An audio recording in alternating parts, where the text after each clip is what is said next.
Hey, what's going on, guys? So you just hit level 70 in Season 27 on a Witch Doctor. So what do you do now? Well, in this video, we're going to go over the ins and outs of the seasonal journey, getting into Torment 16 runs, and then eventually into high-level Greater Rift runs to farm Paragon. We'll also talk about key items to look out for, as well as what to gamble from Kadala.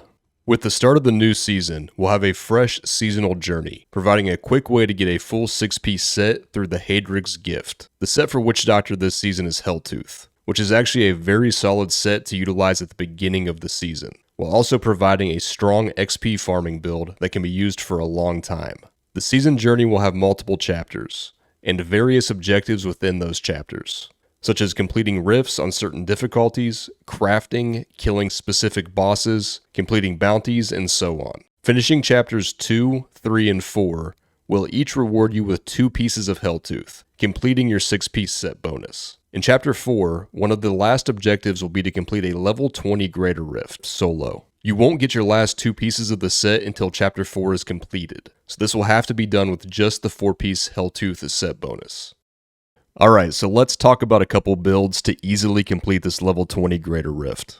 2-piece Helltooth reads: enemies hit by your primary skills, Acid Cloud, Fire Bats, Zombie Charger, Zombie Dogs, Gargantuan, Grasp of the Dead, Piranhas, or Wall of Death, are afflicted by necrosis, becoming slowed and taking 3000% weapon damage every second for 10 seconds. And then the 4 set, after applying necrosis to an enemy, you take 60% reduced damage for 10 seconds. This necrosis damage over time from the 2-piece will actually carry you here. So the first build is just a simple Acid Cloud setup with Piranhas, Zombie Dogs, and Wall of Death. So you're basically able to just run around kiting enemies while the damage over time kills everything.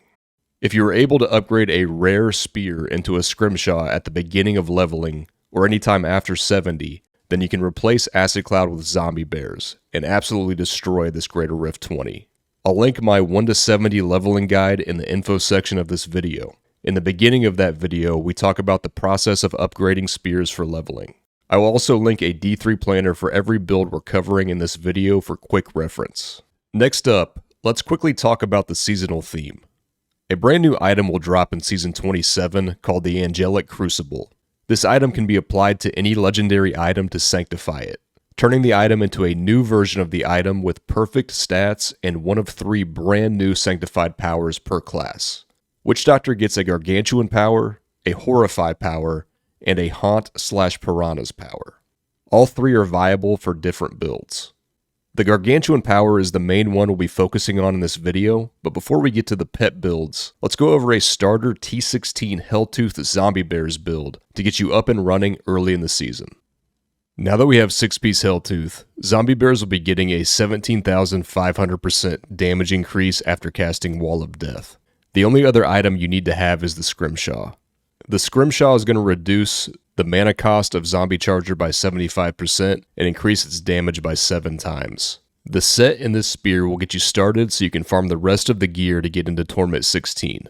Ursua's Trodden Effigy Mojo will be the next item to look out for. This gives Zombie Bears a damage multiplier, allows you to cast more Zombie Bears, and the bears travel farther. From here you can work on getting more items to complete the build, such as the Ring of Emptiness, Lacumba's Bracers, Guardian Set, Gold Wrap, and so on.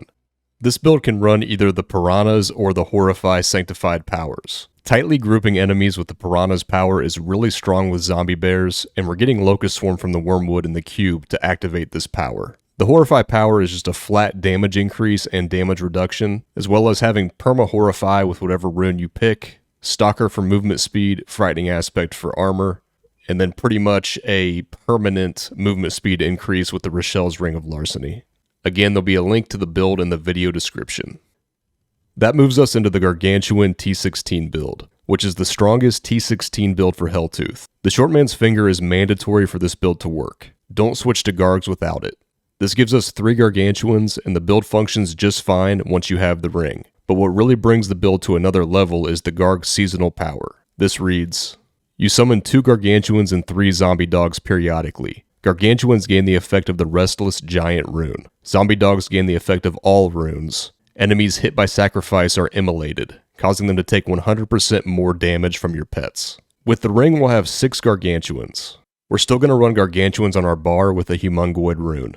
So our passively summoned Gargantuans will have both Restless Giant and the Humungoid rune for the cleave. I don't personally like running Sacrifice in the T16 version, but you're welcome to run it if you like. The great thing about this build is with Shukrani's Triumph, you're able to stay in Spirit Walk while your pets are still killing enemies. Be on the lookout for pet items, like Mask of Jerem, Tasker and Theos, and the Enforcer Legendary Gem. Next up, let's talk about the Greater Rift Paragon farming version of the build. This is my personal favorite solo XP farming build for Witch Doctor in Season 27. It's probably going to cap out around GR 110 to 115 for speeds, maybe 120s with really good gear and high Paragon. We're going to pick up the Ring of Emptiness here along with the Wormwood and the Cube to passively cast Locust Swarm for the damage buff. Horrify will be swapped out for Sacrifice Provoke the Pack for more damage as well. This will also trigger the Immolation effect from the Sanctified Power. So what do we gamble for with Kadala once we're 70? There are a few routes to go here, but I like to start with Mojos. Witch Doctor has quite a few build-defining Mojos along with some that are generally good for any build.